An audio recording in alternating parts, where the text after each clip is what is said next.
Il n'est plus nécessaire désormais de sortir de chez soi. Ce n'est plus la peine de vous rendre au spectacle. C'est le spectacle qui se rend à domicile.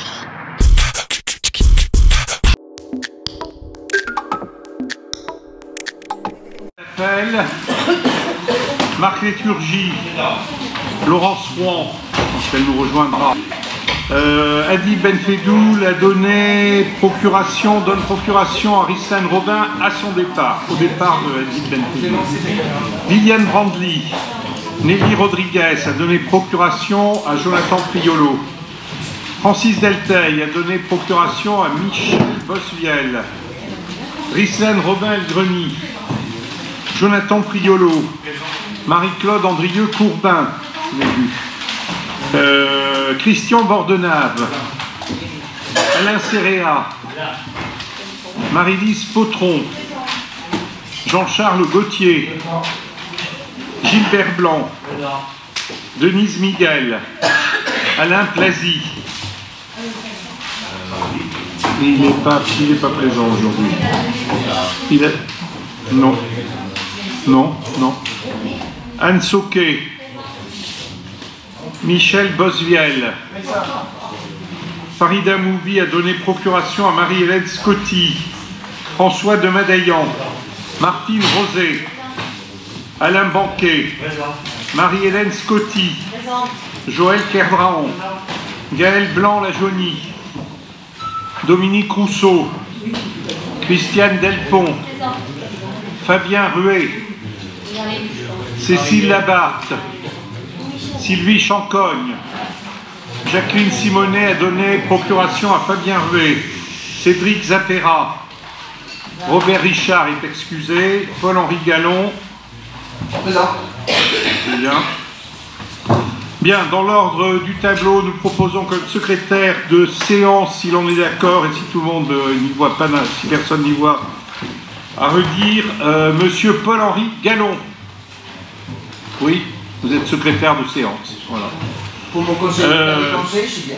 Nous vous proposons d'approuver le procès-verbal de la séance du 19 septembre 2019. Y a-t-il des observations? Pas d'opposition, le procès-verbal est approuvé. L'ordre du jour est conforme à celui transmis avec la convocation, il n'y a donc pas lieu à vote. Voilà. Et donc nous arrivons au premier dossier, ce sont les décisions, c'est pour information, décisions prises par le maire et les adjoints dans le cadre des délégations reçues du conseil municipal. Y a-t-il des observations ou des questions? Pas de décision d'observation, pas de questions. Donc nous arrivons au rapport du syndicat départemental d'énergie de la Dordogne, rapport d'activité 2018, présenté par Christian Bordenave. Merci monsieur le maire. Bon, le rapport d'activité année 2018, bon, je ne vais pas vous lire le rapport que vous avez tous, que vous aviez tous dans vos boîtes à lettres afin de l'examiner. Je donnerai simplement quelques chiffres importants qui sont au tableau que vous avez devant vous.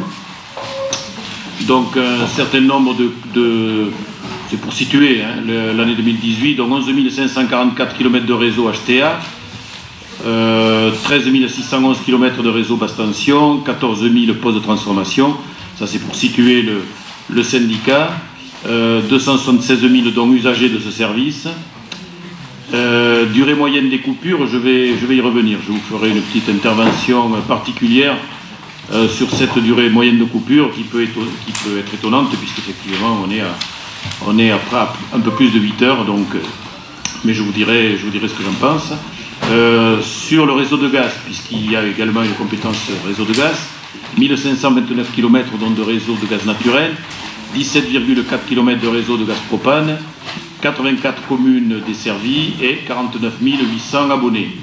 Le budget du SDE donc, est un budget important, se monte à 57 500 000 € en recettes et 50 500 000 € en dépenses. Et ce syndicat en 2018 a réalisé près de 30 millions d'euros de travaux, toutes compétences confondues.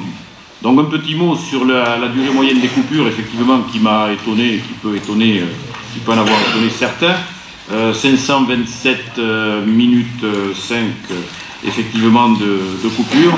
En fin de compte, bon, et le rapport le précise dans sa page 11, il y a eu un événement exceptionnel en 2018 qui était l'orage violent du mercredi 4 juillet, qui a été accompagné de rafales de vent soufflant jusqu'à 120 km à l'heure et qui a augmenté donc ce temps moyen de coupure de 342 minutes à lui tout seul.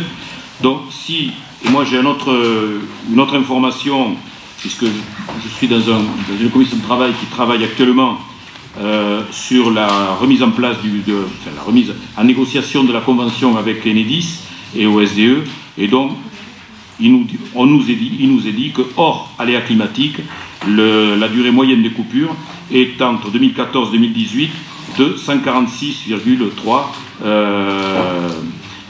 par usager et par an en minutes. Il faut savoir que dans cette convention, c'est un des éléments qui sera important à négocier avec l'Enedis, bon, pour lequel nous n'avons pas encore tous les accords, mais il y a quand même une volonté de mieux faire. On demande que cette réduction de coupure soit réduite notamment de 60 minutes par rapport à ce que l'on voit, donc ce qui ferait qu'on serait dans les 80 minutes par an, et on retomberait à peu près sur des critères dits nationaux, alors qu'on dit qu'effectivement notre département a plus de problèmes, plus de forêts, plus de risques climatiques que peut-être d'autres départements. Donc voilà, sur le rapport lui-même du syndicat d'énergie, c'est ce que je voulais vous préciser. Maintenant, ce que monsieur le maire me l'a demandé, et j'en suis très heureux, on en a profité pour faire également un zoom, comme on met, sur l'éclairage public à Bergerac, et surtout donc les conséquences ou le compte rendu de la suite de la convention que nous avons signée en 2016 avec le SDE 24, convention qui va durer 5 ans et qui se terminera donc en 2020, l'année prochaine. Donc le montant des travaux prévus à la convention donc est de 3 millions € TTC à la fin des 5 ans, et partagé entre le SDE 24 et la ville, puisque cette convention donc, a partagé le financement général de tous les travaux qui ont été réalisés. À ce jour, donc 2019, ou fin 2019, nous aurons traité, en rappelant qu'il y a 6200 points lumineux éclairage public dans ce département, dont nous aurons traité fin 2019, dont 2000 points lumineux. Et à la fin de la convention, nous aurons traité près de 2500 points lumineux, dont nous sommes un petit peu plus qu'au tiers du parc existant, donc auront été rénovés pour un montant total de 3 millions d'euros. J'ajoute qu'à ces travaux liés à la convention, on a également un certain nombre de travaux hors convention, avec des financements là, qui peuvent aller entre 30 et 70% en fonction des opérations. Et nous avons réalisé, je le rappelle, donc, rue Georges Clemenceau, l'avenue Calmette, le quai Salvette, la rue des Carmes et les giratoires, donc pour un montant total à peu près de 1 million d'euros de travaux, ce qui veut dire que d'ici 2020, nous aurons réalisé avec le SDE, en partenariat, près de 4 millions d'euros de travaux qui auront été investis sur la ville de Bergerac d'ici 2020. J'ajouterai que nous avons une étude actuellement sur le réseau de la route de Bordeaux, la rénovation et l'extension de l'éclairage public route de Bordeaux et l'extension du réseau d'éclairage public dans un chemin reliant la rue Fustel de Coulanges à la rue Jeanne et Yvonne Dagnas. Le résultat de tout ça, d'abord, voilà une carte qui est relativement quand même indicative, puisque nous avons en blanc tous les points lumineux de la ville de Bergerac et en rouge les points lumineux qui ont été rénovés. Donc vous voyez qu'un certain nombre maintenant de secteurs ont été réalisés, et j'en tiens simplement pour preuve qu'effectivement on a quand même beaucoup moins de contestations et de demandes d'intervention pour l'éclairage public sur la ville de Bergerac depuis 2016.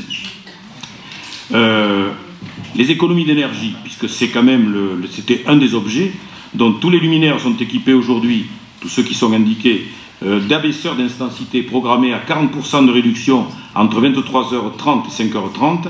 Et tous ces travaux donc, ont ainsi permis de faire passer la facture des consommations électriques et éclairage public de 500 000 € en 2015 à 300 000 € aujourd'hui et certainement demain à 250 000 € fin 2020. Moi je pense qu'il était important, monsieur le maire, de donner ces chiffres, de faire ce point aujourd'hui, parce que j'entends par certains parler de bilan calamiteux, notamment sur la ville de Bergerac. Ben, je pense qu'au moins en ce qui concerne l'éclairage public, on peut être rassuré. Nous avons fait en plus, et je le précise, de l'éclairage public de qualité pour traiter des problèmes de sécurité. Et là, nous avons traité l'éclairage public, effectivement, des citoyens bergeracois, et je pense qu'ils sauront s'en rappeler le jour où il faudra s'en rappeler. Voilà, monsieur le maire, je voulais faire profiter du rapport d'activité 2018 pour faire cette intervention. Bien, monsieur Bordenave. Très bien. Voilà, alors, y a-t-il des observations? Pas d'observation. Voilà, donc ça n'est qu'un... Il n'y a même pas à prendre acte de la présentation, si on prend acte. Voilà, s'il n'y a pas d'observation. Qui est d'accord pour prendre acte? Voilà. Très bien. Donc nous arrivons au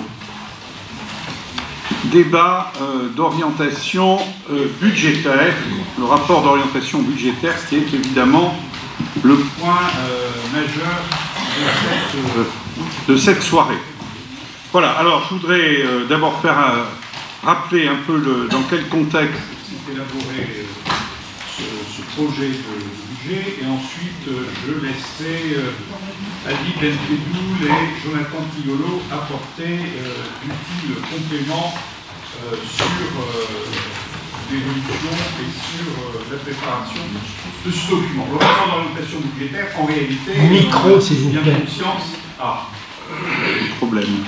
On en a tous bien conscience, ce rapport d'orientation budgétaire, la discussion de ce rapport, c'est en réalité devenu le moment fort de la discussion budgétaire, parce que finalement, quand on sur cette discussion est généralement tellement... Mais je ne sais pas, il y a un problème,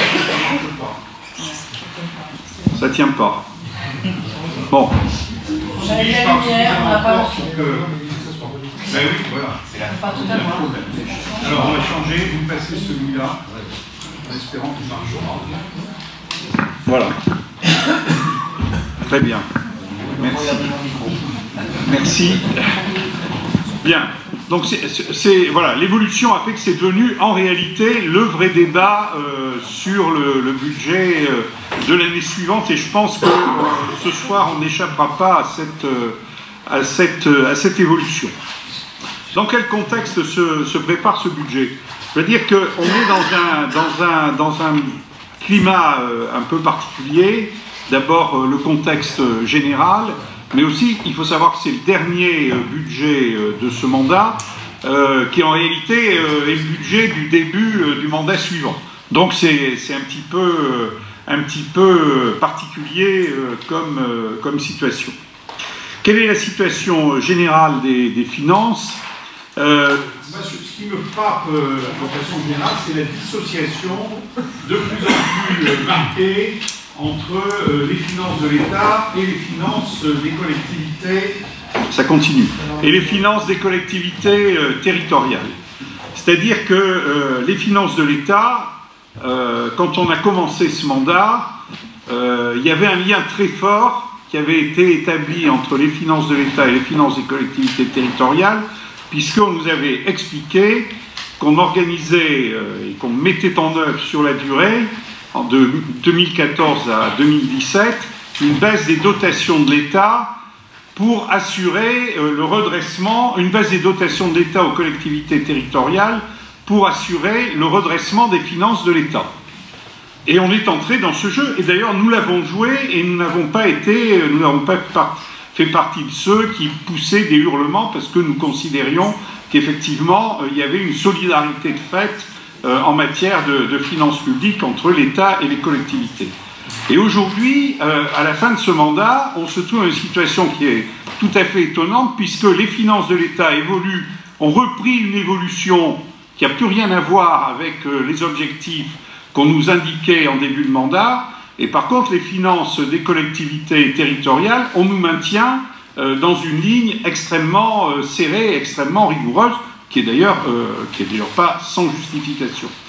En ce qui concerne les finances de l'État, et c'est pas propre à la France, c'est un phénomène général qui intéresse d'ailleurs beaucoup les économistes aujourd'hui, tout le monde finalement s'est dégagé d'une certaine façon des contraintes budgétaires et financières parce que les banques centrales ont pris pour politique d'injecter massivement de l'argent avec pour conséquence une baisse très très forte des taux d'intérêt, ce qui fait qu'aujourd'hui la gestion des finances publiques pour les collectivités, pour les États, ça n'est plus un véritable problème. Et ce que nous constatons d'ailleurs, c'est que les déficits publics ont recommencé à progresser. On repasse cette année, en ce qui concerne la France, au-dessus de la barre des 3% du PIB. Et on voit bien aussi que le déficit global est en train aussi de repartir. Donc on est dans une situation, je le dis, c'est un contexte quand même très, très étonnant, très différent de celui des discours qu'on entendait en 2014-2015, qui était absolument à l'opposé. Et puis ce qu'on constate aussi, c'est qu'effectivement, il y a une amélioration globale de l'emploi dans l'ensemble de l'Union européenne, qui concerne aussi notre pays, puisque le chômage a légèrement reculé. Mais ce qu'on constate aussi, et qui est quand même inquiétant, c'est que le niveau de l'investissement reste très faible et que les acteurs, en ce qui concerne en tout cas l'Europe et les pays d'Europe, les différents opérateurs n'investissent pas à un niveau extrêmement élevé. Et ça, c'est un phénomène qui est quand même inquiétant. C'est un autre débat, mais je le mentionne quand même, parce qu'on voit bien qu'il y a un certain nombre de grandes puissances autour de nous qui investissent activement, la Chine avec les routes de la soie, les États-Unis, la Russie, les Émirats, etc. Toutes ces puissances investissent. Au niveau de l'Europe, on se trouve dans une situation où l'investissement est tâtonne, l'épargne se développe, il y a beaucoup de liquidités, des taux d'intérêt très bas, mais on investit très peu. Et d'ailleurs, la meilleure preuve en est, c'est le débat actuel sur le budget futur de l'Union européenne pour la période 2021-2027. Les termes du débat, c'est de savoir, pour les plus rigoureux, si on sera à 1,1% du PIB européen, et pour les plus audacieux, c'est de savoir si on ira jusqu'à 1,3%. C'est quand même une situation qui est paradoxale et qui, à la longue, devient extrêmement préoccupante et inquiétante, car les besoins d'investissement existent réellement. On voit les inégalités sociales et territoriales se creuser. Les besoins d'infrastructures et d'investissement liés notamment au changement climatique sont extrêmement importants. On voit que l'effort de recherche ne cesse de s'affaiblir. La logique, ça serait justement de donner une impulsion forte en matière d'investissement. Voilà le contexte global dans lequel nous préparons ce budget. Et en ce qui concerne les collectivités territoriales, ce qu'on constate, c'est qu'elles restent soumises à la rigueur des lois de programmation des finances publiques, qui limite considérablement la progression des dépenses, puisque les dépenses de fonctionnement en particulier ne doivent pas progresser de plus de 1,2% par an, et que effectivement c'est un phénomène que l'on peut constater quand on regarde les études générales sur l'évolution des finances des collectivités, c'est qu'il y a eu un effort de maîtrise des dépenses assez exceptionnel de la part des collectivités, malgré les ressources très importantes qu'elles ont perdues. Et en ce qui concerne les investissements, c'est vrai, alors là-dessus, on n'a pas tout à fait suivi cette évolution, j'y reviendrai. En ce qui concerne les investissements des collectivités territoriales, il y a eu une chute assez forte en début de mandature, à la suite des baisses de dotation de l'État, et on constate, à la fois parce que il faut rééquilibrer un petit peu les choses à la fin du mandat, mais aussi parce qu'on est à la veille des élections, qu'il y a de nouveau une assez forte progression des investissements de l'ordre de 16,5% par an ces 2 dernières années pour les collectivités territoriales. Voilà. Dans ce contexte, comment la ville a-t-elle géré ses finances? Je rappelle que la ville a, comme les autres collectivités, subit fortement l'impact des baisses de dotation de l'État, baisse de la DGF, liée au redressement des comptes publics. En année pleine, ça représente un peu plus d'1,8 million de perte de ressources par an, auquel il faut ajouter la disparition de petites dotations, et cela a été compensé, il faut le dire, par la progression de la dotation de solidarité urbaine qui a progressé entre 2014 et 2019 de 300 000 €.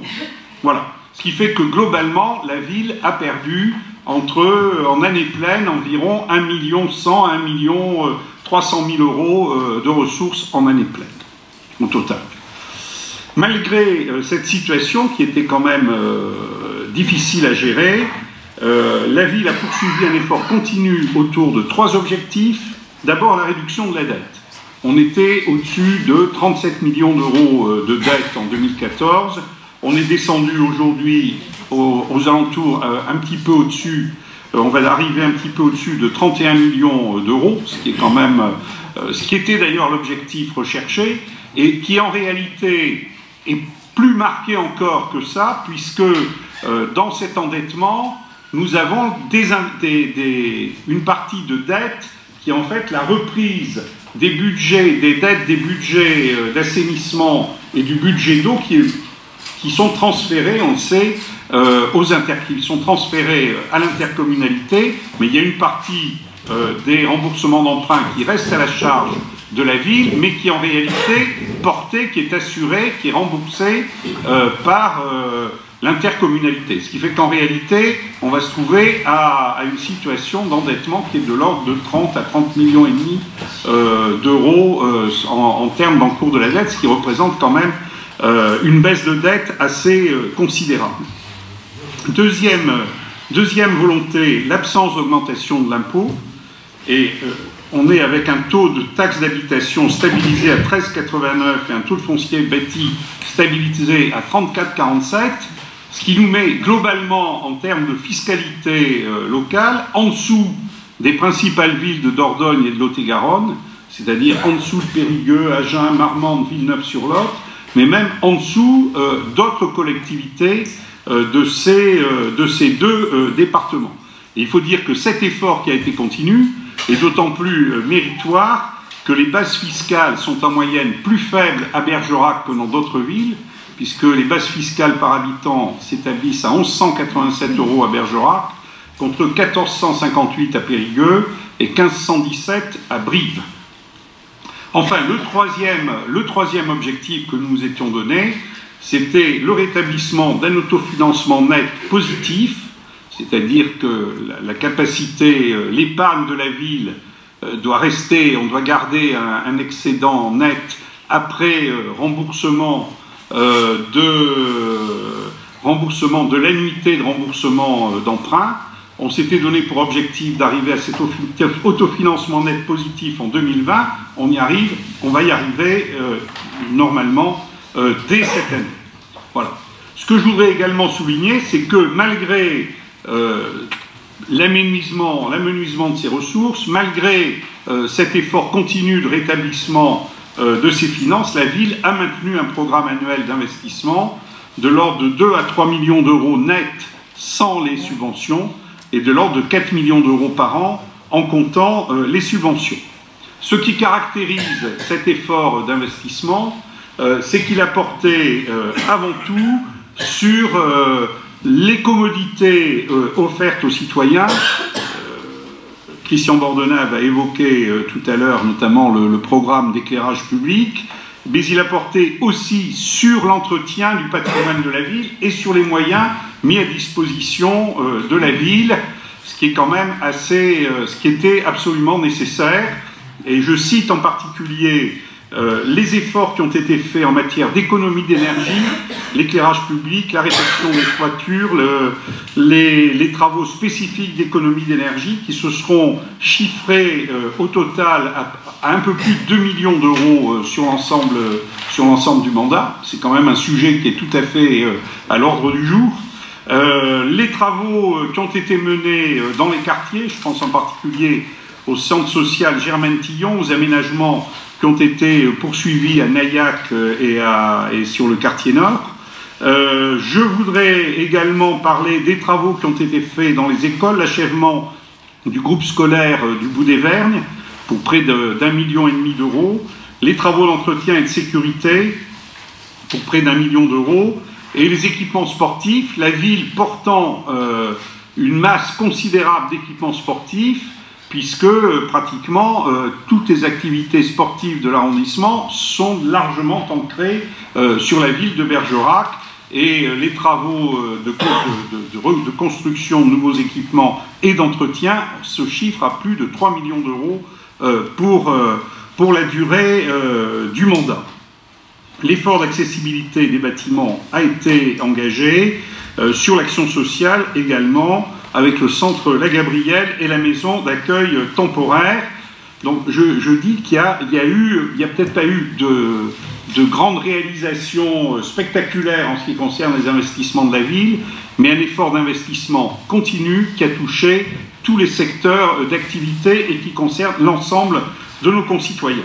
Alors, pour le budget 2020, je l'ai dit, on va se trouver avec une certaine continuité en ce qui concerne le fonctionnement, parce que je dirais que là-dessus, la mécanique est bien, fonctionne régulièrement. Il y a quand même cette année, en 2020, l'impact de la mise en œuvre de la réforme du régime indemnitaire des agents de la ville, sur lequel on reviendra tout à l'heure, qui se traduit par un montant, par un supplément en termes de rémunération de l'ordre de 200 000 euros en année pleine.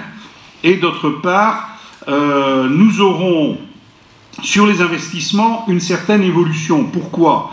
Parce que nous allons entrer à partir de 2020 dans la mise en œuvre de l'opération Cœur de Ville et de son prolongement, on évoquera cela aussi tout à l'heure, l'opération de revitalisation du territoire, avec plusieurs investissements importants, en particulier le centre d'interprétation de l'architecture et du patrimoine à la Petite Mission et la rénovation de la halle du marché couvert qui figureront par conséquent dans la programmation des investissements.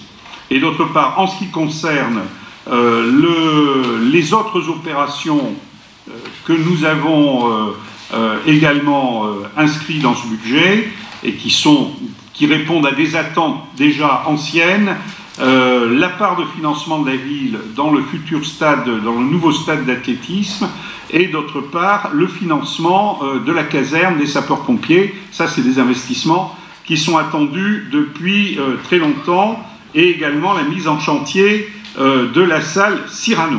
Voilà. Alors moi, ce que je voudrais souligner, c'est que de plus en plus, ce programme d'investissement est partagé entre la ville et l'agglomération. C'est vrai que la part de l'agglomération devient prépondérante parce que les compétences transférées à l'agglomération ont été extrêmement conséquentes au fil des ans, et que ça sera le cas en particulier pour la mise en œuvre de Cœur de Ville et de l'ORT. Ce que je voudrais dire quand même, et le débat est engagé avec l'intercommunalité, mais il faudra, je pense, que ce débat soit poursuivi, c'est le partage de la charge des équipements sportifs, parce que les équipements sportifs, on s'aperçoit que les usagers sont pour moitié des habitants de Bergerac, mais qui sont pour l'autre moitié des usagers, des habitants de l'intercommunalité, voire même de l'arrondissement, et qu'il est indispensable qu'il y ait un meilleur partage de la charge, ce qui redonnerait un petit peu d'oxygène à la ville de Bergerac.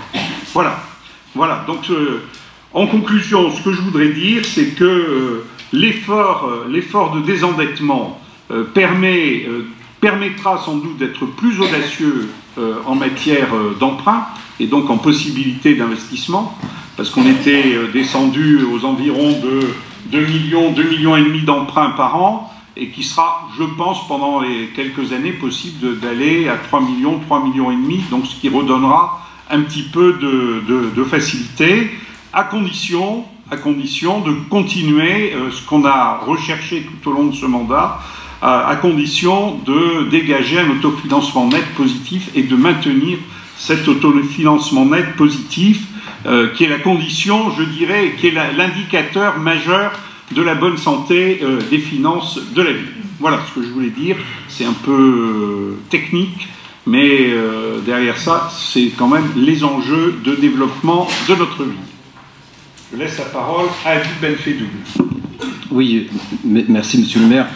Donc, vous l'avez dit, c'est notre dernier rapport de cette mandature d'orientation budgétaire. Et je me rappelle que la première année, c'est-à-dire en 2014, lorsque nous avons demandé un audit, c'était vraiment l'urgence, c'était de rétablir la situation financière de la ville.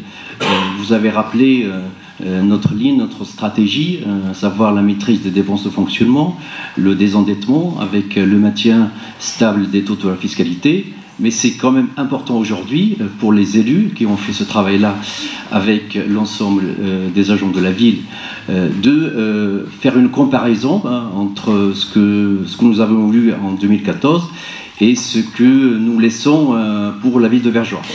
Donc, Monsieur le maire l'a rappelé, les niveaux d'épargne, même si on nous dit, on répète toujours la même chose, mais j'allais dire tant mieux qu'on répète toujours la même chose, parce que ça fait des années qu'on dit que notre objectif, c'est d'améliorer ce niveau d'épargne, c'est d'arriver à un autofinancement positif. C'est le cas aujourd'hui en 2019, parce que vous voyez sur le slide que ce niveau-là d'épargne nette était descendu jusqu'à moins 1 200 000 en 2014, et on arrive aujourd'hui à un autofinancement d'à peu près 28 000 €, donc un autofinancement positif. Les taux de fiscalité, pareil, nous l'avons toujours dit, nous n'avons pas touché à ces taux, et depuis 2014, Monsieur le maire les a rappelés, ces taux-là, que ce soit la taxe d'habitation, la taxe du foncier bâti ou foncier non bâti, n'ont pas bougé. Et vous remarquez même que nos taux, ils sont inférieurs à des taux d'autres communes, soit dans le département ou même sur le territoire. Et même, je dirais même la base aussi, la base fiscale, si vous comparez avec des communes comme Périgueux et Brive, nous sommes en deçà de ce niveau des bases. Alors, les principales dépenses réelles de fonctionnement par rapport à 2014, donc vous voyez que les charges à caractère général ont baissé par rapport à 2014, donc ça démontre cette maîtrise des dépenses de fonctionnement. Les charges de personnel, même si vous voyez qu'ils ont augmenté, mais l'effort fait et les mesures qui ont été appliquées, notamment le RIFSEP, notamment le point GVT, vous allez voir sur le slide différent, on devait être à un niveau encore supérieur.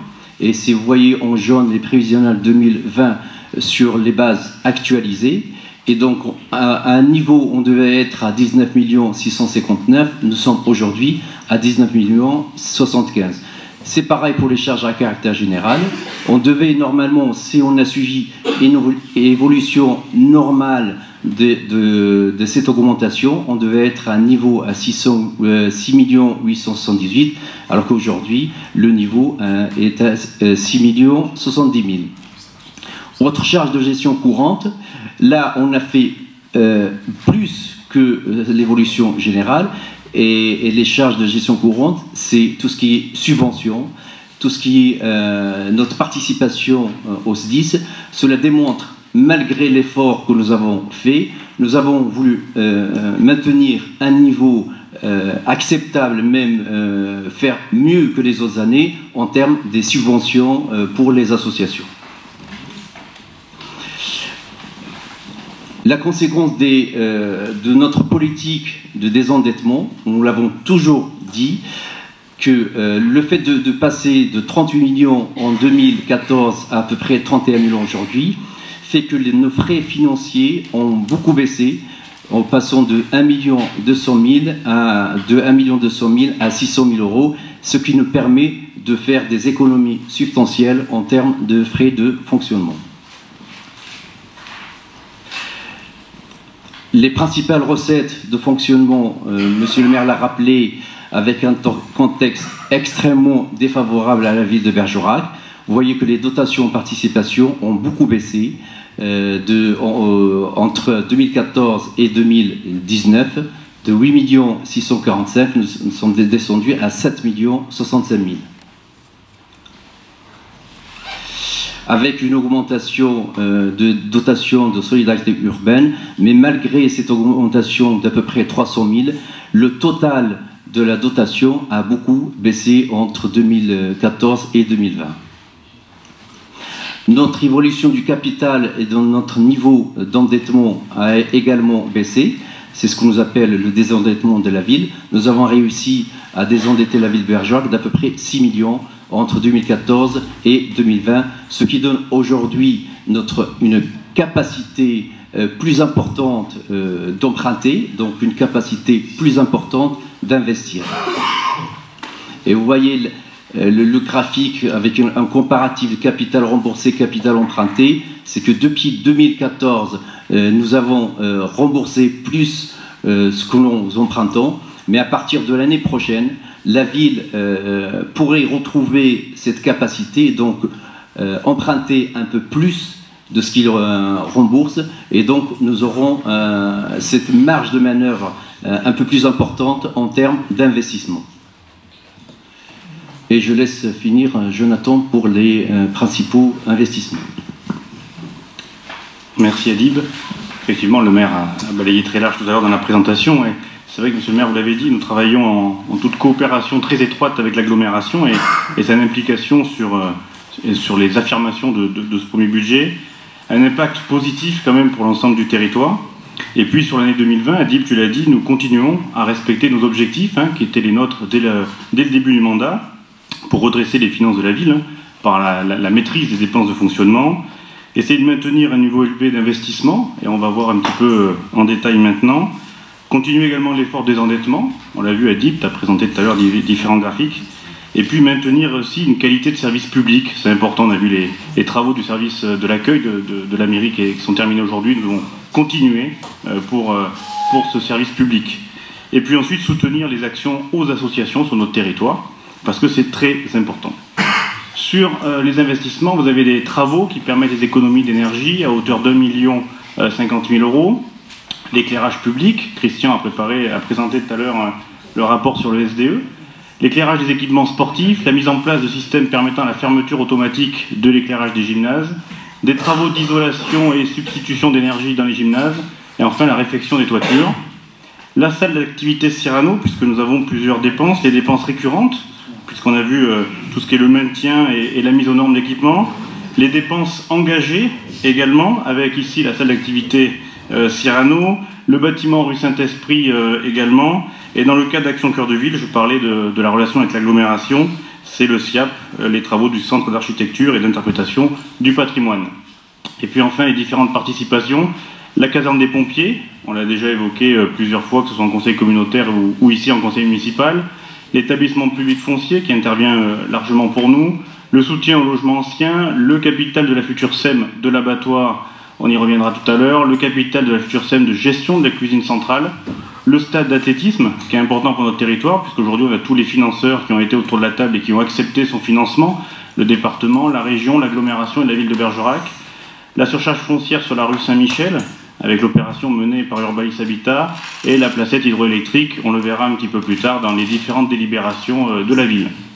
Sur le budget annexe abattoir, les prévisions 2019 avec 6 000 tonnes en baisse par rapport à 2019, mais baisse généralisée au niveau national, donc c'est les prévisions 2020. Hausse des tarifs au 1er janvier, 1,5%. L'étude de nouveaux modèles économiques pour optimiser le fonctionnement de la structure, on l'a souvent évoqué en conseil municipal, la création d'une future SEM. Les investissements limités en 2020 avec le remplacement de chambres froides, remise aux normes des armoires électriques de la chaîne d'abattage des porcs. Et puis ensuite, donc le budget annexe assainissement, donc la compétence devrait être transférée à l'agglomération au 1er janvier 2020. Merci. Bien, le débat est ouvert puisque c'est on appelle ça maintenant rapport d'orientation budgétaire, mais c'est un débat d'orientation budgétaire, c'est le job. Alors, qui souhaite intervenir? Bien, pas d'intervention. Bien, mais dans ces conditions, on va passer à la délibération suivante. On va prendre acte de cette présentation. Qui veut bien en prendre acte? Qui ne souhaite pas en prendre acte? Qui s'abstient? Bien. Prise d'acte à l'unanimité. Donc nous arrivons à la décision modificative numéro 2. Adib Benfedoul. Bien, monsieur le maire. Donc, comme d'habitude, nous avons une décision modificative numéro 2 pour l'exercice 2019. Je vous donne à peu près les grandes lignes de cette décision modificative.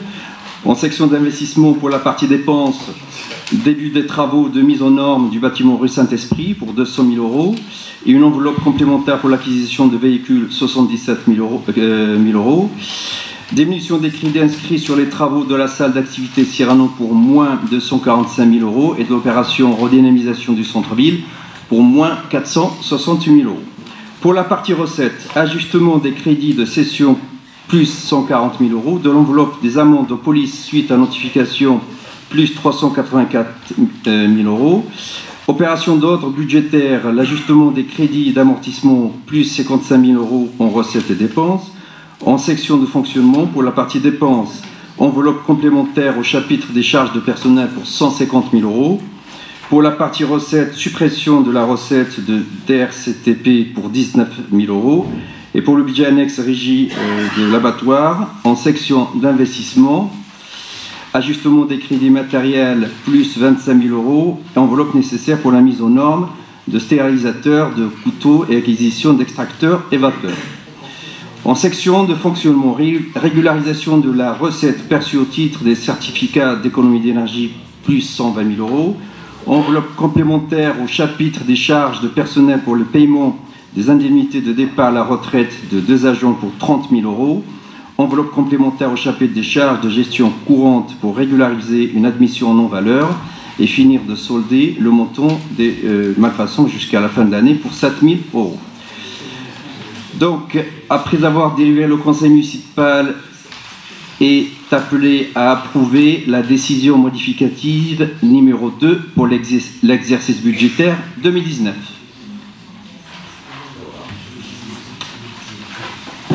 Et puis vous avez un tableau assainissement qui est aussi dans cette deuxième décision modificative. Donc il est proposé au conseil municipal d'adopter la décision modificative 2 de l'exercice 2019 du budget principal et du budget annexe abattoir conformément au document joint. Bien. Y a-t-il des questions, des observations? Pas de questions, pas d'observations. Bien, qui est pour... Je précise quand même, je donne parce qu'il y a un chiffre quand même qui n'est pas négligeable et qui demande quand même une explication. C'est la réévaluation de l'enveloppe des amendes de police qui est de 384 000 €. Mais ce que je voudrais donner 2 précisions là-dessus. La première, c'est que nous avions, étant donné qu'avec le passage au FPS, au nouveau système du stationnement, nous avions été extrêmement prudents dans la prévision de début d'année, puisqu'on avait prévu seulement 150 000 € de recettes. Bon, on était quand même très prudents. Et on se trouve quand même à un niveau inférieur à celui des années précédentes, mais en réalité, le système s'est mis en place quand même plus rapidement que nous ne le pensions, ce qui fait qu'on, sans retrouver exactement le niveau des années de l'année précédente, on est à peu près dans les mêmes montants. Voilà. Alors, admission en non-valeur, il faut voter. Alors, qui est pour? Qui est contre? Qui s'abstient? C'est adopté. Admissions en non-valeur. Budget annexe de l'abattoir Liliane Brandly. Merci, monsieur le maire. Madame la receveuse municipale demande l'admission en non-valeur de créances jugées irrécouvrables concernant le budget annexe de la régie autonome d'abattage du Bergeracois. créances à admettre en non-valeur, 2534,58 € qui correspondent à la dette d'un agriculteur ayant cessé son activité. Cette procédure intervient lorsque toutes les démarches légales de mise en recouvrement ont été épuisées sans aboutir au règlement de la créance. L'instruction comptable applicable au 1er janvier 2012 introduit désormais une distinction entre les créances admises en non-valeur et les créances éteintes. Une créance éteinte, c'est une charge définitive pour la collectivité, aucune action en recouvrement n'étant possible. Il s'agit de créances consécutives à une clôture pour insuffisance d'actifs prononcée dans le cadre d'une procédure de surendettement ou d'une procédure collective. Il convient toutefois que le comptable est bien satisfait à toutes les obligations de déclaration. L'admission en non-valeur, elle, est une créance, elle a pour résultat d'apurer les prises en charge. Elle ne libère pas pour autant le redevable, le recouvrement pouvant être repris si le débiteur revient à meilleure fortune.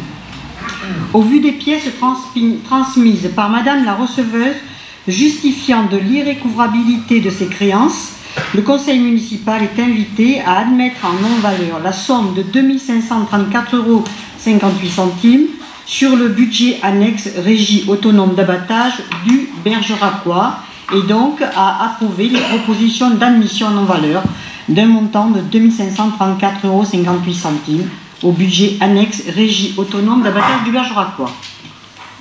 J'en profite pour dire qu'en ce qui concerne l'abattoir, la mise en place d'une société d'économie mixte, le dossier avance puisque la plupart des collectivités se sont d'ores et déjà prononcées et engagées, notamment la communauté d'agglomération,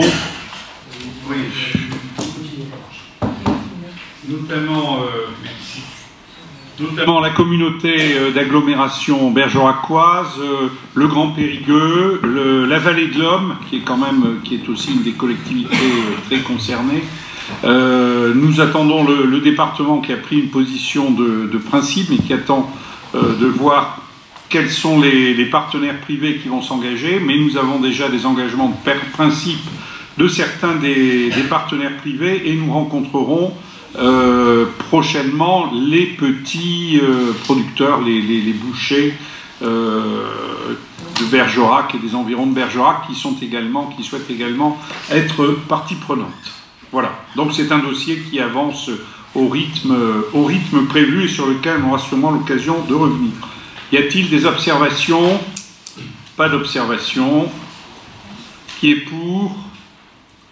Qui est contre? Qui s'abstient? C'est adopté.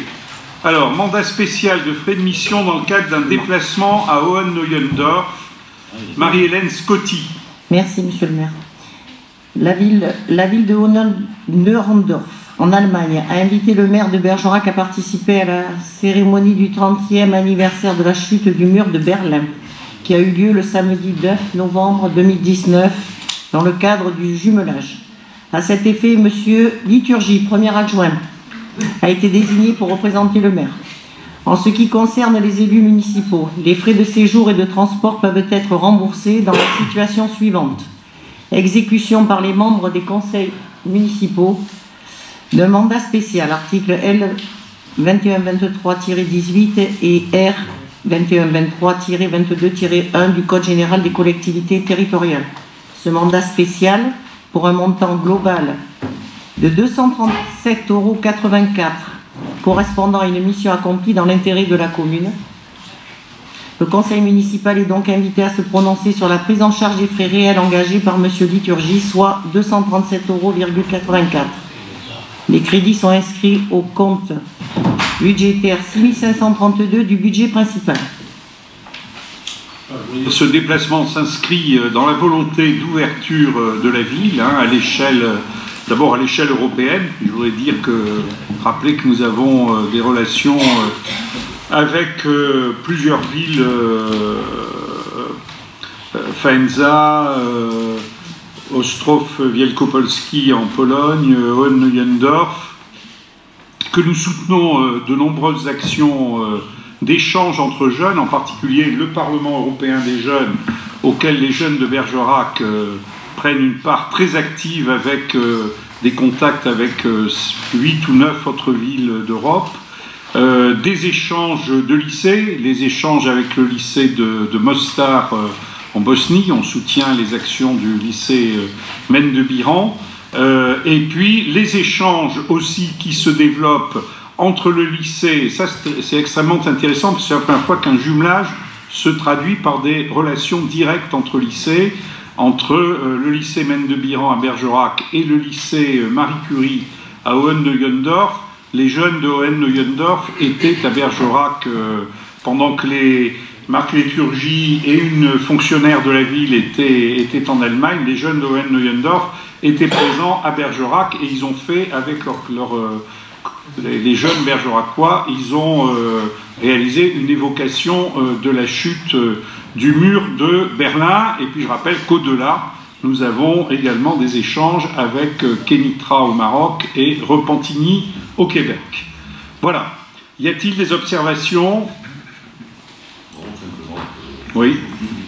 Justement, pour dire qu'effectivement, c'est important pour Bergerac d'être présent dans ce genre de manifestation, surtout quand on est invité, ça veut dire qu'on est reconnu, et que c'était particulièrement enrichissant sur le fait d'abord que nous avons pu échanger sur les questions européennes, effectivement, avec les autres communes jumelées avec Hohenneuendorf, que nous avons pu envisager des partenariats.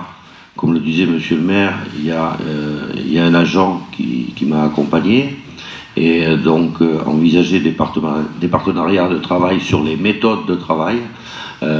Et puis enfin, c'est aussi une manière de se souvenir et de le transmettre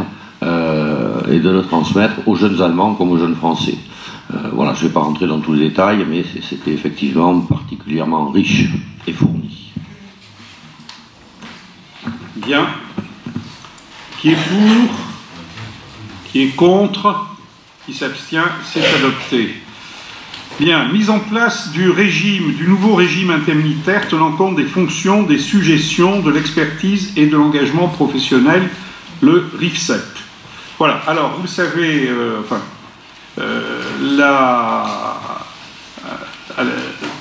une nouvelle réglementation s'est mise en place pour définir le régime indemnitaire des agents de l'État, mais aussi parallèlement des agents des collectivités territoriales. Ce régime est celui qui s'appelle régime indemnitaire tenant compte des fonctions, des suggestions, de l'expertise et de l'engagement professionnel, ce qu'on a résumé par le sigle de RIFSEP, mais qui est maintenant... pour les personnels des collectivités territoriales, c'est un mot qui est dans le langage courant, même s'il ne nous est pas à nous habituel. Alors, les conditions... et donc, ce RIFSEP, ce nouveau régime indemnitaire, est normalement composé de 2 éléments. Une indemnité de fonction de suggestion et d'expertise IFSE qui a pour but de valoriser pour chaque poste exercice des fonctions, des suggestions et de l'expertise attachée à ce poste. Ça, c'est la partie indemnité, je dirais, et qui est versée mensuellement à l'ensemble des agents concernés. Et d'autre part, ce qui s'appelle le complément individuel annuel, le CIA, qui est un complément indemnitaire facultatif annuel qui tient compte de l'engagement professionnel et de la manière de servir. Ces nouveaux dispositifs se mettent en place au 1er janvier 2020, et donc nous avons longuement discuté à ce sujet avec les représentants du personnel. En ce qui concerne... alors, il y avait une question qui était assez difficile, qui est celui de la modulation de l'indemnité de fonction, de suggestion et d'expertise du fait des absences. Car on est passé ici à Bergerac par des situations assez variables. Et en particulier, on avait jusqu'à présent maintenu le bénéfice de cette indemnité en cas de congé de longue maladie, de grave maladie ou de congé de longue durée. Et là, les représentants de l'État nous ont fait savoir qu'il était totalement exclu de maintenir un tel régime désormais. Ce qui est maintenu, c'est en cas de maladie ordinaire, le régime indemnitaire est maintenu et diminué de moitié à partir du 3e mois de congé de maladie ordinaire. En revanche, le régime indemnitaire est maintenu en cas de congé maternité, paternité ou d'adoption, et bien sûr en cas de congé pour accident de service ou maladie professionnelle. Voilà, je dirais que là-dessus, on avait auparavant, ici à Bergerac, on avait un petit peu essayé de préserver un certain nombre de choses. Aujourd'hui, les autorités de tutelle nous ont dit très clairement que ces textes devaient être appliqués de la manière la plus stricte.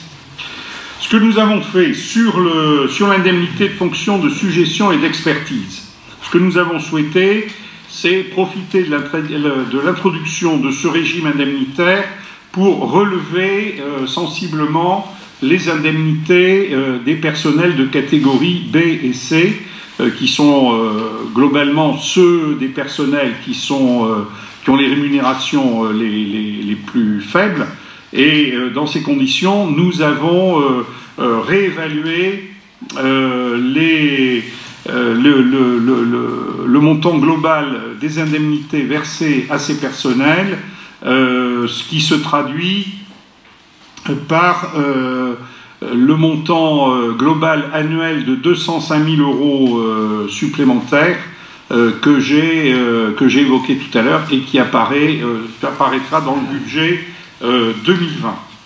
La deuxième partie, c'était le complément individuel annuel, le CIA. Là-dessus, on démarre beaucoup plus modestement, puisque nous fixons un montant qui n'excédera pas au départ 50 € par an, par agent. Mais il faut dire aussi que l'effort, on a préféré le faire porter au départ sur l'IFSE. Hein, c'est là-dessus qu'il y avait vraiment la volonté de faire évoluer les choses assez sensiblement. Sur le CIA, qui est quelque chose de nouveau, on est, je dois dire, pour le moment dans une période aussi un peu d'imprécision, d'expectative, car il y a deux textes qui sont un petit peu en concurrence. L'un qui prévoit que ce complément individuel sera vraiment quelque chose de totalement individualisé, et l'autre qui, au contraire, fait apparaître une dimension de travail collectif, d'effort collectif. Et donc, pour l'instant, on attend, les choses devraient être précisées lors d'une rencontre au niveau national, lors d'une discussion au niveau national avec les représentants des collectivités territoriales au Conseil supérieur, je pense, de la fonction publique, au Conseil supérieur de la fonction publique territoriale, et ensuite par un décret qui permettra de voir plus clairement comment ce dispositif doit évoluer. Voilà, donc ce que nous vous proposons ce soir, c'est l'ensemble de ce nouveau dispositif qui a fait l'objet, qui a reçu un avis favorable unanime du comité technique paritaire ici à la ville, donc à la fois les élus et les représentants du personnel. Voilà. Y a-t-il des observations? Pas d'observation. Alors, qui est pour? Qui est contre? Qui s'abstient? C'est adopté. Nous arrivons au dossier transformation de la convention Action Cœur de Ville en convention opération de revitalisation du territoire ou ORT. Alors, je rappelle que nous sommes entrés en 2018 dans le programme Action Cœur de Ville qui concerne 222 communes moyennes Ce programme nous a paru extrêmement intéressant parce qu'il rejoignait notre volonté de redynamiser le centre-ville, et la convention cadre qui a été signée le 28 septembre 2018 rassemble les différents partenaires associés à cette opération Cœur de Ville, et au premier rang, bien sûr, la communauté d'agglomération bergeracoise, l'État, l'Agence nationale de l'habitat, Action Logement, la Caisse des dépôts et un grand nombre d'autres partenaires. La loi Élan a voulu, s'est donné pour objectif d'élargir le champ d'action de Cœur de Ville. Vous avez ici des tableaux sur lesquels figurent des périmètres. Donc périmètre Cœur de Ville, nous l'avions limité vraiment au centre-ville commerçant de Bergerac. Je rappelle que Cœur de Ville, il y avait 3 objectifs majeurs qui étaient la redynamisation commerciale, la rénovation du logement et le développement des opérations d'urbanisme. L'ORT, elle, comporte beaucoup d'éléments d'élargissement de ces objectifs. D'abord, sur les objectifs eux-mêmes, on peut intégrer maintenant des éléments de caractère culturel, sportif, économique, des objectifs plus larges que ceux qui étaient initialement retenus dans Cœur de Ville. Ensuite, le périmètre lui-même peut être sensiblement élargi. Alors cette extension du périmètre n'est pas neutre, parce qu'à l'intérieur du périmètre ainsi élargi, il est possible d'engager un certain nombre de dispositifs nouveaux prévus par la loi Élan, dont certains sont des innovations dont on ne mesure pas encore toujours toute la portée. Le permis d'innover, notamment, qui doit faciliter un certain nombre d'opérations de construction en dérogeant pour partie aux règles actuelles, mais dès lors que ça entre bien dans les objectifs poursuivis par Cœur de Ville et par l'ORT. Le permis d'aménager multisite, un droit de préemption urbain renforcé qui donne aux collectivités la possibilité de se porter acquéreur lorsque le droit de préemption peut être mis en œuvre, de se porter acquéreur pour des objectifs plus larges qu'auparavant. Le préfet peut également intervenir pour limiter des autorisations d'exploitation commerciale en périphérie, sur des opérations individuelles, hein, avec une procédure quand même qui garantit les droits des différents acteurs locaux. La possibilité également de dispenser d'une autorisation d'exploitation commerciale à l'intérieur des centres-villes identifiés par la convention ORT, donc des facilités plus grandes dès lors que cette opération s'inscrit dans une opération plus large et qu'elle ne dépasse pas un certain seuil.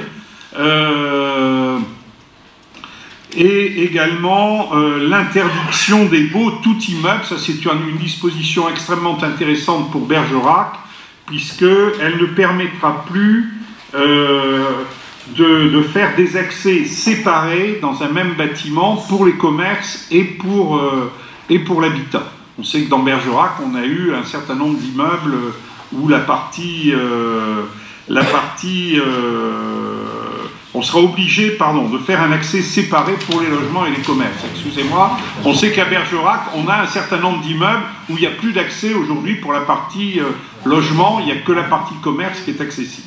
Donc ça ne sera plus possible. Et puis l'élément, je dirais, le plus qui est le plus d'application la plus directe, c'est ce qu'on appelle le dispositif de Normandie, c'est-à-dire de la défiscalisation pour les investisseurs qui investiront dans le logement ancien jusqu'à un montant, jusqu'à la prise en compte d'un montant de 300 000 euros et qui reloueront, qui réaménageront ces logements anciens pour les remettre en location. C'est la reprise d'une certaine mesure de ce qu'on appelle le dispositif Pinel. Voilà. Donc c'est tout un ensemble d'actions qui contribuent à renforcer l'effort là, c'est pas seulement le commerce, c'est plus l'effort de rénovation de l'habitat dans ces secteurs. Et ce que nous avons souhaité en ce qui concerne les périmètres, c'est bien sûr donner comme périmètre prioritaire le cœur de ville, tel qu'il avait été défini dans l'opération cœur de ville, mais en ajoutant trois périmètres complémentaires. Premier périmètre, c'est la plaine de Pic-Caillou et le secteur Gaston-Simounet, le stade Gaston-Simounet, avec pour objectif une mise en valeur cohérente de tous les équipements sportifs dans ce secteur et avec comme grosses principales opérations la création envisagée par la communauté d'agglomération d'un nouveau lieu événementiel situé à côté de l'actuelle salle Anatole France, et également l'implantation du nouveau stade d'athlétisme, et éventuellement aussi des actions qui pourraient être liées à la Coupe du Monde de rugby 2023. Second secteur, le secteur de l'Escat et du barrage. Là, l'élément, le facteur prioritaire, c'est le plan alimentaire territorial, avec notamment des facilités de stockage, la création d'une légumerie et de la future cuisine centrale. Voilà. Et puis, troisième secteur qui a été également ajouté, c'est la traversée de Creys. Pour quelles raisons? D'abord parce que on a pu voir que dans bon nombre d'ORT, certaines communes voisines de la commune centre avaient pu être intégrées dans le dispositif.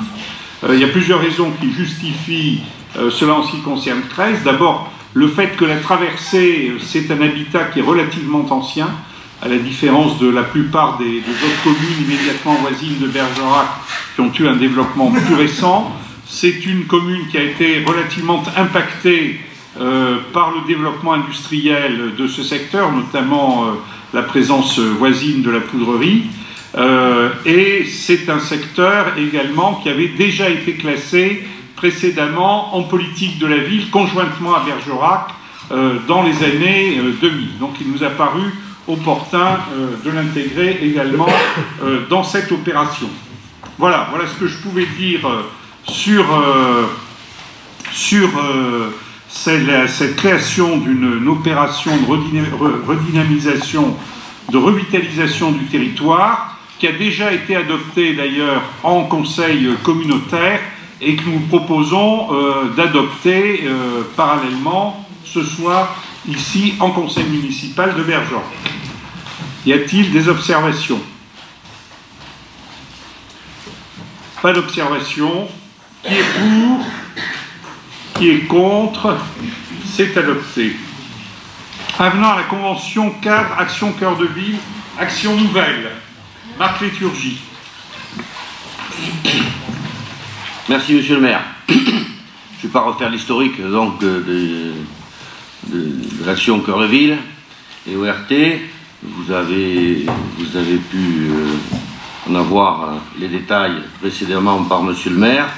Dans le cadre effectivement de l'action Cœur de Ville, la convention est un document qui est évolutif, c'est-à-dire qu'il peut être aménagé au fur et à mesure du temps.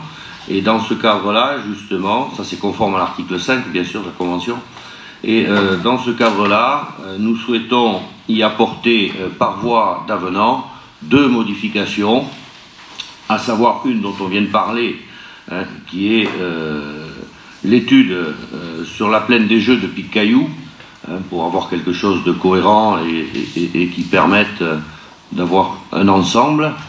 Et l'autre modification, c'est sur l'habitat. en particulier sur l'îlot Bergren, qui peut bénéficier de financement dans le cadre de l'Action Logement.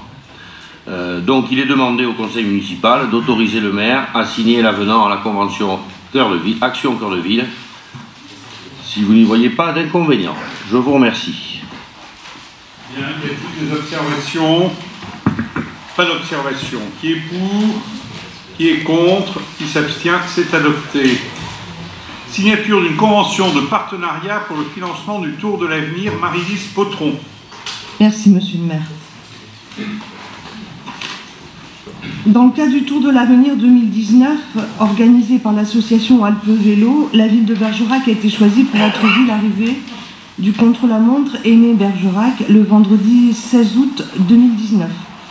Pour ce faire, Alpes Vélo sollicite un engagement d'un montant de prestation de 21 000 €.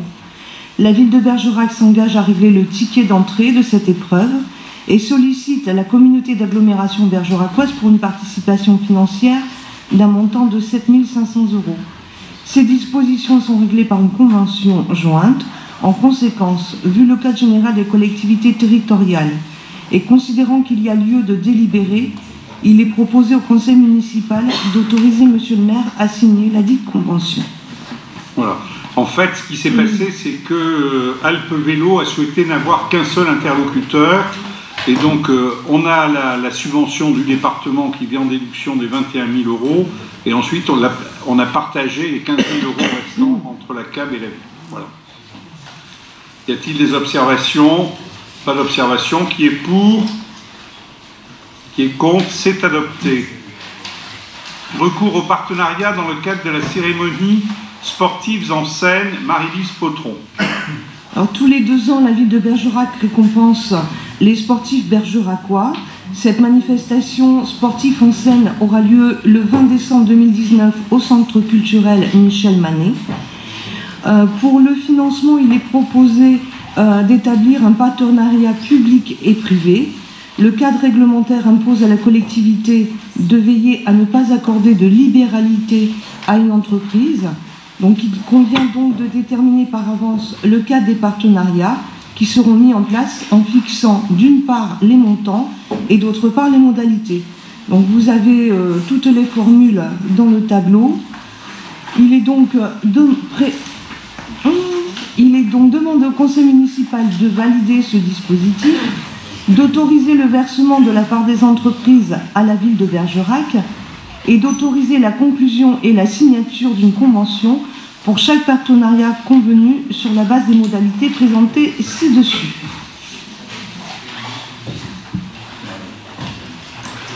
Alors, y a-t-il des observations? Bien. Qui est pour? Qui est contre? Qui s'abstient? C'est adopté. Ah, il y a une observation. Oui. Madame Blanc. Excusez-moi, j'aurais aimé savoir si on pouvait connaître ce soir le nom des entreprises qui se sont portées volontaires pour ce partenariat. Marie-Lise, est-ce qu'on a des éléments? Oui, on a quelques éléments. On a l'entreprise Darty, la FNAC. On a le crédit agricole Charente-Périgord. Et on a Veolia. Jusqu'à ce jour, hein, on n'a pas encore fini. On attend quelques réponses d'ici la fin de semaine. Veolia, Eurovia. Eurovia. Veolia, voilà, je suis encore restée dans le nom. Bien. Merci. Merci. Alors, qui est pour? Mais on a voté. De toute façon, on avait déjà voté. Alors, on revote si vous voulez. Qui est pour? Qui est contre? Qui s'abstient? C'est adopté. Alors, ça s'appelle une nouvelle délibération après un complément d'information. Renouvellement du projet éducatif de territoire. Alain Banquet. Merci de me donner la parole, monsieur le maire. Donc, c'est une délibération que nous prenons tous les ans. À signaler que Bergerac a toujours été pilote de ce projet, même porteuse dès ses débuts. Ce n'est pas une petite délibération puisqu'elle nous permet d'obtenir, si j'ai le détail ici, 516 000 € d'aide. Donc le projet éducatif de territoire présente toutes les actions éducatives de la ville de Bergerac en temps périscolaire et extrascolaire. Ces actions ont pour but de favoriser la réussite éducative et l'épanouissement des enfants et des jeunes, d'aider à la socialisation des enfants et de développer des actions citoyennes auprès des enfants et des jeunes, de soutenir la place des parents et de les accompagner dans l'exercice de leurs responsabilités. Il se compose de plusieurs volets.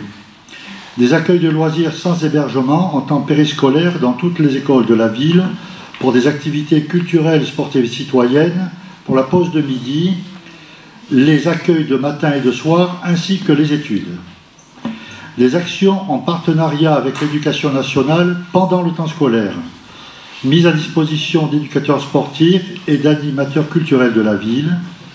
Également, la ville participe au financement des classes de découverte et un partenariat important avec l'IME, entre l'IME Rosette Regain et les écoles Pauline Kergomar, Jean Moulin, Suzanne Lacor et Jean Moulin pour l'école élémentaire. Oui, pardon, 2 fois.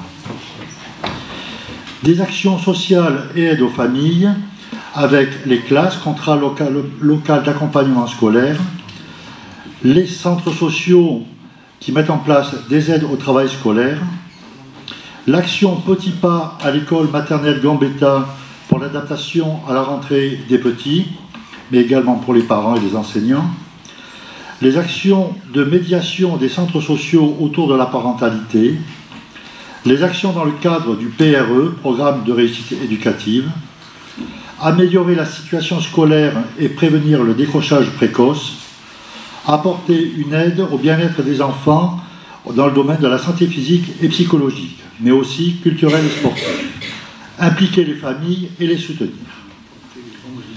Des actions spécifiques en temps scolaire, l'école des sciences, et nous avons là cette année un projet autour de l'écologie important, l'orchestre à l'école porté par l'Union musicale bergeracoise et la médiation scolaire des musées et patrimoines. Enfin, des actions en temps extrascolaire avec le CME, Conseil municipal des enfants, le CMJ, le Conseil municipal des jeunes, et le Comité consultatif des jeunes. Faire participer les enfants et les jeunes à la vie de la cité, l'école municipale des sports, les accueils de loisirs sans hébergement des centres sociaux, qui nous permettent d'accueillir les mercredis après-midi et pendant les vacances scolaires des jeunes de 6 à 17 ans. Des conventions sont passées avec différents partenaires financiers, l'État, la CAF, la MSA. Le conseil municipal est appelé à approuver le PEDT et à autoriser le maire à signer toute convention et documents y afférents. Bien, y a-t-il des observations? Pas d'observation. Qui est pour? Qui est contre? Qui s'abstient? C'est adopté. Budget prévisionnel 2020, atelier de pédagogie personnalisée, Rislane Robin-Elgreny. Monsieur le maire, l'APP, atelier de pédagogie personnalisée de Bergerac, est un service de la ville de Bergerac, dont la gestion pédagogique est confiée à la Ligue de l'enseignement de la Dordogne depuis 1999. Pour l'exécution de cette activité, la Ligue de l'enseignement paye le personnel enseignant, le personnel administratif, ainsi que les diverses dépenses de fonctionnement. En contrepartie, la ville de Bergerac verse une avance sous forme de bimestre correspondant uniquement aux frais, donc ci-dessus nommés. La ville de Bergerac reçoit toutes les subventions ainsi que les recettes. Les locaux sont municipaux et une chargée de mission ville de Bergerac travaille en moyenne 12 heures par mois pour assurer la coordination de cette structure. Conformément à l'article 2 du protocole d'accord, il revient aux partenaires, c'est-à-dire la ville de Bergerac et la Ligue de l'enseignement, d'élaborer annuellement un budget prévisionnel. Les dépenses de personnel ainsi que les dépenses administratives sont assurées par la Ligue de l'enseignement et la ville de Bergerac doit verser donc à la Ligue de l'enseignement un montant annuel de 121 345 000 € sous forme de 5 bimestres, 20 224 € et d'un bimestre de 20 225 €. Pour mémoire, ce montant pour l'année 2019 s'élevait à 154 000 € sous forme de 5 bimestres de 25 665 et d'un bimestre de 25 670, une baisse qui est due à des heures de formation financées par le conseil régional, la baisse des heures de formation financées par le conseil régional. Ces dépenses sont inscrites au budget principal, au compte 611-24, et donc le conseil municipal est appelé à autoriser monsieur le maire à signer l'avenant au protocole d'accord avec la Ligue de l'enseignement et tout document afférent, bon de commande, marché public de la région. Y a-t-il des observations? Pas d'observation. Qui est pour? Qui est contre? Qui s'abstient? C'est adopté. Attribution de bourse pour l'accompagnement d'athlètes de haut niveau. Marie-Lise Potron. Oui, encore moi. La ville donne des bourses à nos jeunes athlètes de haut niveau. Ce soir, nous vous proposons plusieurs jeunes sportifs bergeracois. Ohan Mouré, qui est un jeune joueur de tennis, 14 ans. Il est classé 3-6 et se positionne parmi les 10 meilleurs joueurs français. Ohan a remporté ce week-end le titre de vice-champion de France en double à Rouen. Et là, il va partir sur un tournoi au Kazakhstan. Sylviane, sa petite sœur, quant à elle, est une joueuse de tennis toujours licenciée au TCB. Elle a 11 ans.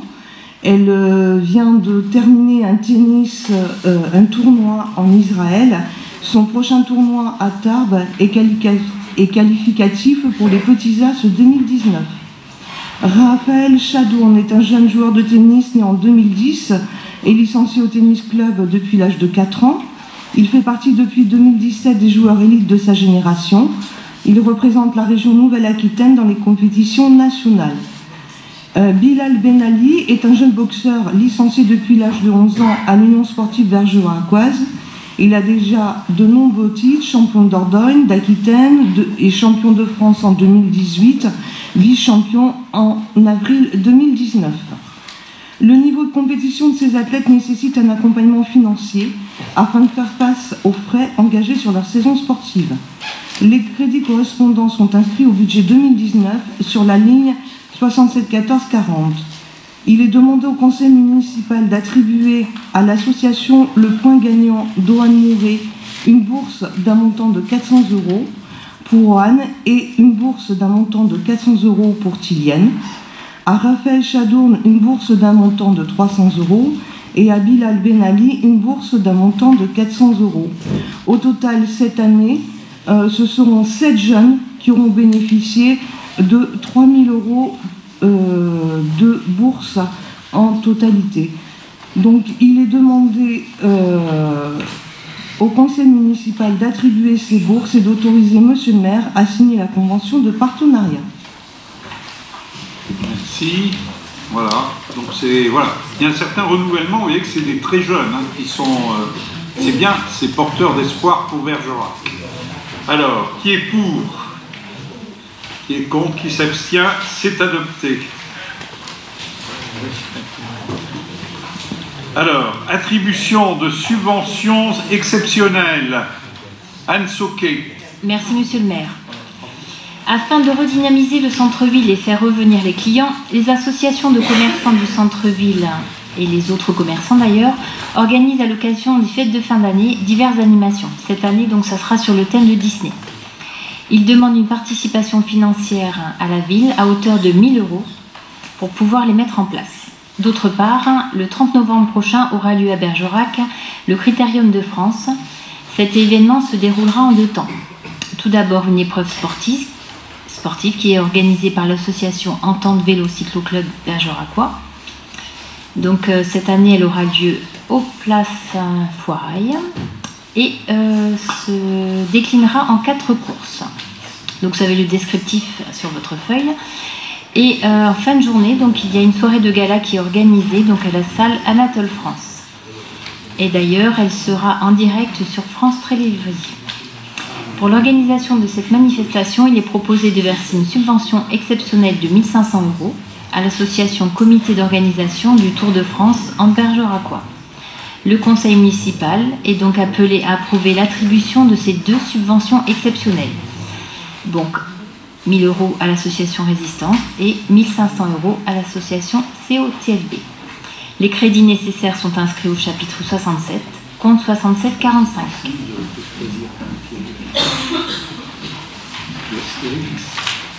Bien. Y a-t-il des observations? Pas d'observations. Qui est pour?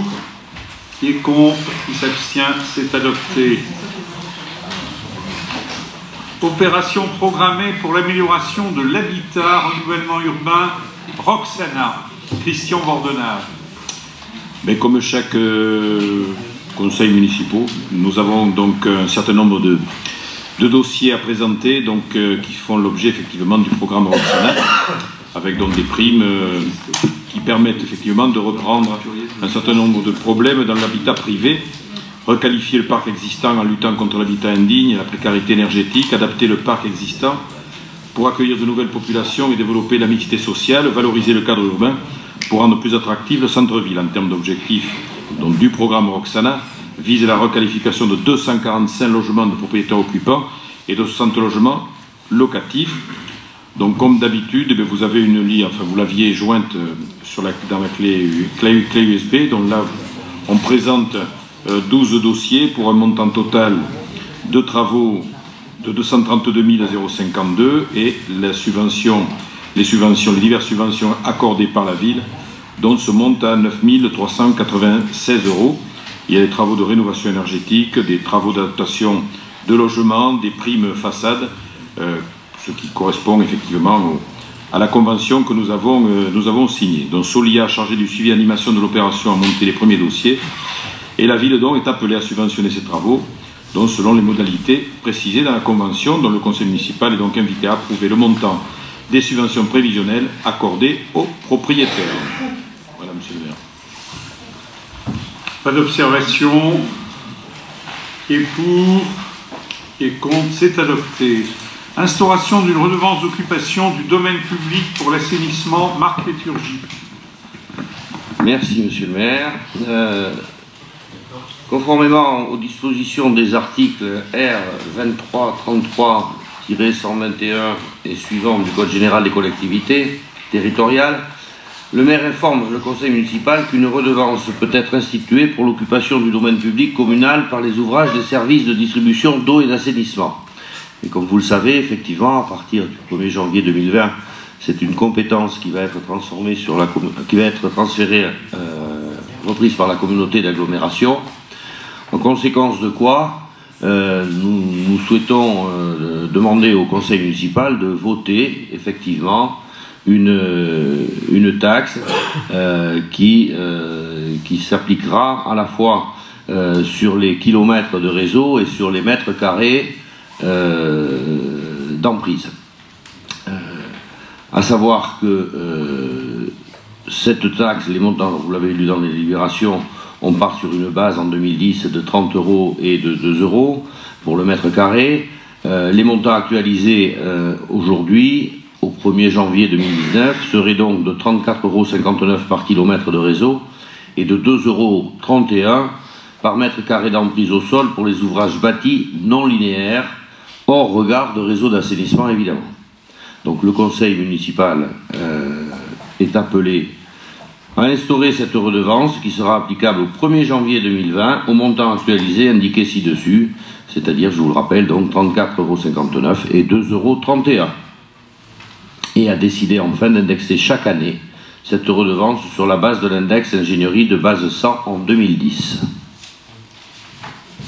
Voilà. Bien. Y a-t-il des observations? Qui est pour?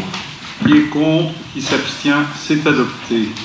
Syndicat départemental d'énergie de la Dordogne, modification des statuts, Christian Bordenave.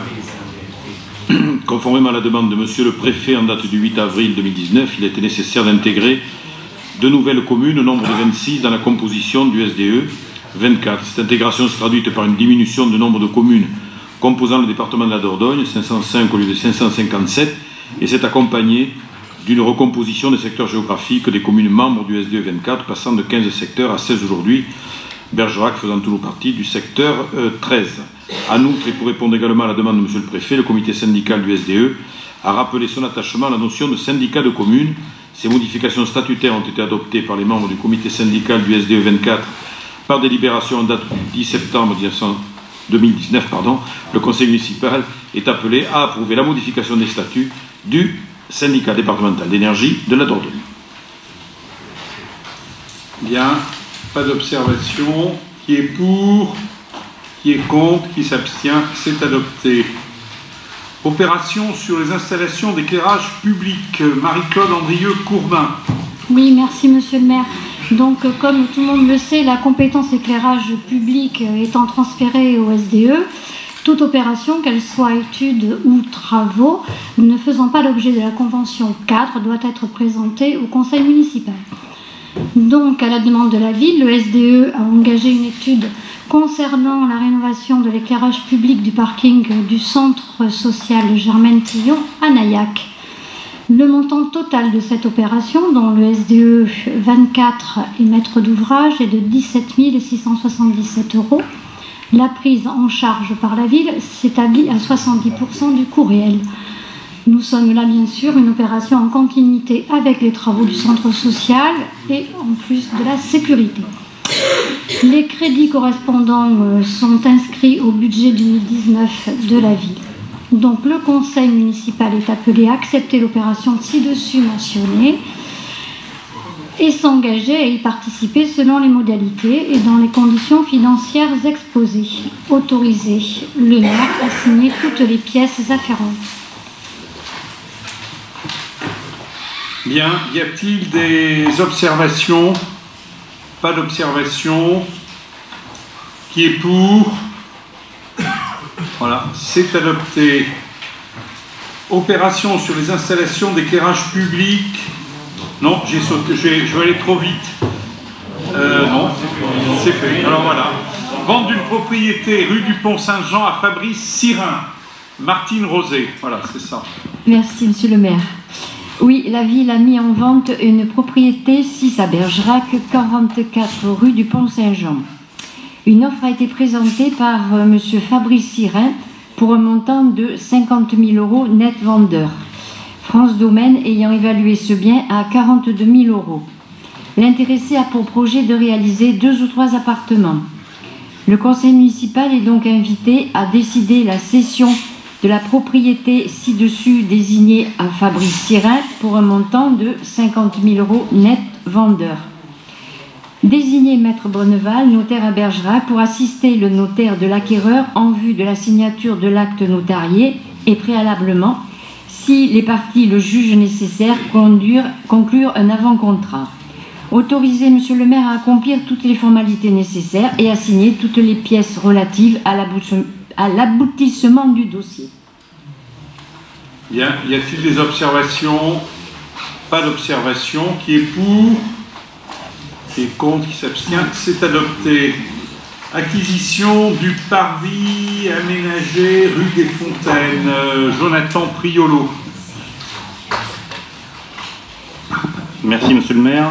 Par délibération en date du 20 mai 2010, le conseil municipal a donné un accord de principe à l'acquisition du parvis aménagé accueillant une pompe hydroélectrique rue des Fontaines. Le montant de l'acquisition était fixé à 157 000 €. Or, des travaux supplémentaires ayant augmenté le prix de revient, Urbalis Habitat, l'opérateur, propose un prix de vente révisé de 160 830 € payable en 3 années, 2019, 2020 et 2021. Un acte administratif sera rédigé par la SET pour un montant de 2160 € TTC. Le conseil municipal est invité à décider l'annulation de la délibération du 20 mai 2010, décider l'acquisition du parvis aménagé de la pompe hydroélectrique pour un montant de 160 830 € payable sur 3 années, désigner la SET pour rédiger l'acte administratif pour un montant de 2160 € TTC, autoriser le maire à accomplir toutes les formalités nécessaires et signer toutes les pièces relatives à l'aboutissement du dossier. Les administrateurs de la SEM Urbalis ne prendront pas part au vote. Pas d'observation. Les administrateurs d'Urbalis ne votent pas. Qui est pour? Qui est contre? Qui s'abstient? C'est adopté. Recours à la procédure de déclaration d'utilité publique pour les parcelles formant le périmètre d'intervention de l'établissement public foncier, l'EPF. Christian Bordenave. Monsieur le maire, donc voilà un dossier auquel je suis sensible, auquel les Bergeracois aussi seront sensibles. C'est un dossier important, puisque c'est le recours à la procédure de déclaration d'utilité publique pour des parcelles formant donc ce que l'on voit donc à l'écran, C'est un îlot, Grand Rue, rue Bourbarot et rue Thiac. Voilà. Donc l'îlot Bourbarot, situé au cœur du tissu urbain très dense du Vieux-Bergerac, fait partie des îlots dégradés, identifiés dans le cadre des études portant sur le renouvellement urbain du centre-ville. Il est composé effectivement de plusieurs immeubles d'habitation très dégradés et en ruine pour certains. Afin de mettre en valeur son centre historique et notamment l'une de ses artères commerçantes, la ville de Bergerac a souhaité entreprendre la requalification de cet îlot par la réalisation de logements et d'espaces publics ou d'espaces publics et d'espaces publics qualitatifs. Cet îlot a par conséquent été inscrit en périmètre de réalisation dans la convention d'action foncière conclue avec l'EPF, l'établissement public foncier de Nouvelle-Aquitaine, qui s'est déjà porté, donc acquéreur de plusieurs immeubles.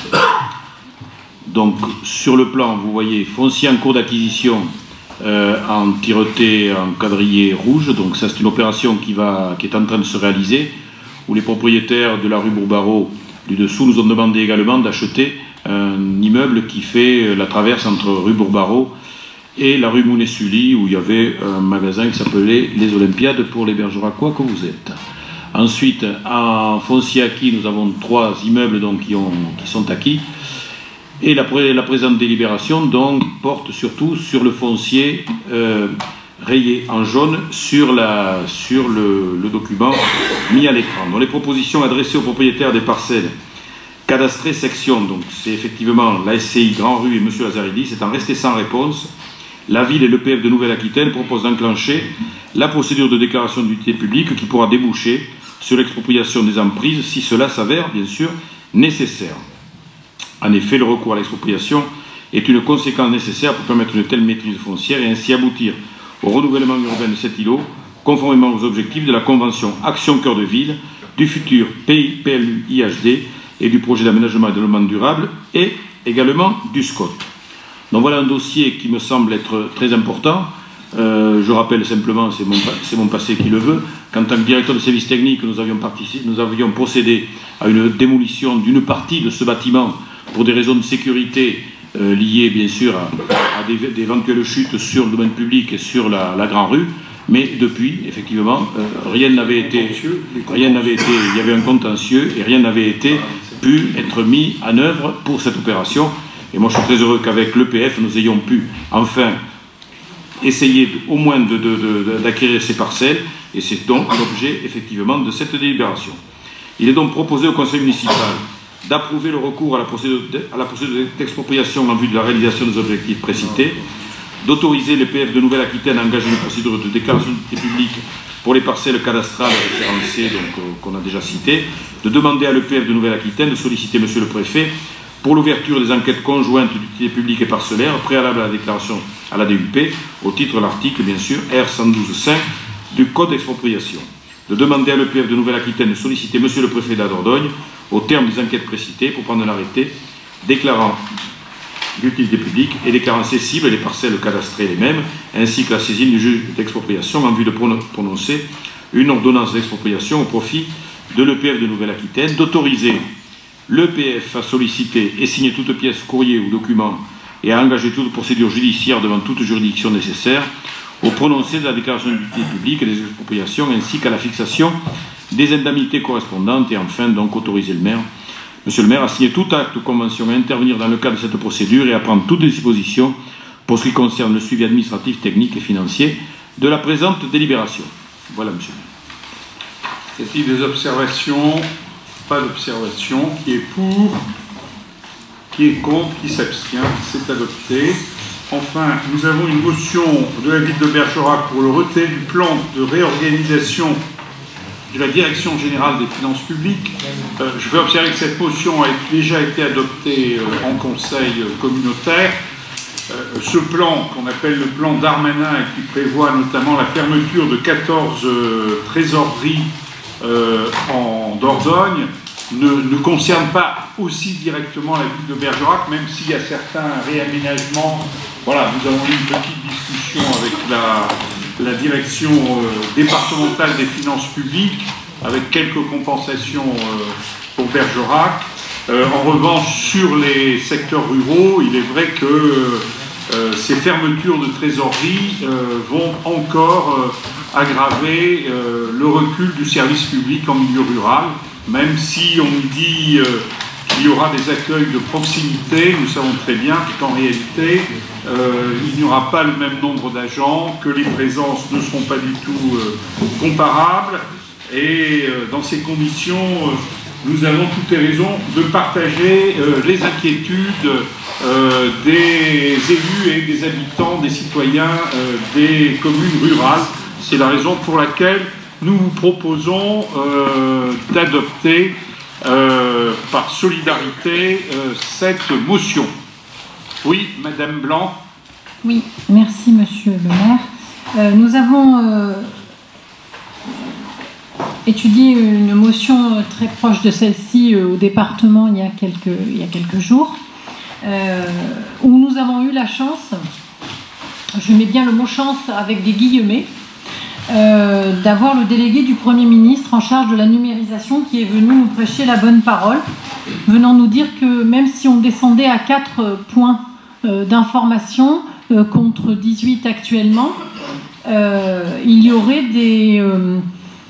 une possibilité de numérisation de toutes les pièces, une possibilité d'un accueil informatique de toutes les pièces. Moi, je suis très dubitative quant à ça. D'abord parce que la fracture numérique, elle est une fracture de génération pour notre département. Il y a beaucoup de gens qui ne l'utilisent pas pour des questions générationnelles. Il y a d'autres gens qui n'utilisent pas le numérique parce que, de fait, c'est très cher pour un certain nombre de personnes socialement fragiles. Et au-delà de ça, il faudrait que la réponse numérique de l'État soit, elle, à la hauteur du questionnement des habitants. Et la fracture numérique dans la réponse de l'État, elle est quand même à remettre en question. Aujourd'hui, on ne peut pas arriver à obtenir des cartes grises dans les temps, dans ce département. On ne peut pas arriver à obtenir un permis de conduire dans une sous-préfecture en moins de 12 semaines. Et on vient me parler de points numériques d'accueil pour les finances. C'est un projet qui est surréaliste. Oui. Non, mais je partage largement ce que vous venez de dire. C'est vrai que le numérique ne supplée pas la relation de proximité et le numérique ne supplée pas la démocratie. C'est ça, c'est cette double réalité à laquelle nous sommes de plus en plus confrontés aujourd'hui. Voilà. Alors, sur cette motion, qui est pour ? Qui est contre? Qui s'abstient? Bien. Mesdames, Messieurs, je regrette qu'il n'y ait pas eu davantage de débat. Ce n'est pas nous qui avons refusé le débat ce soir. Ce que je voudrais dire, je le regrette d'autant plus que nous avons présenté l'ensemble des dossiers avec toute la sincérité et toute la transparence nécessaire à l'exercice de la démocratie.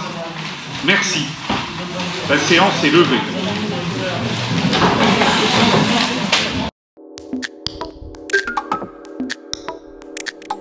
Il n'est plus nécessaire désormais de sortir de chez soi. Ce n'est plus la peine de vous rendre au spectacle. C'est le spectacle qui se rend à domicile.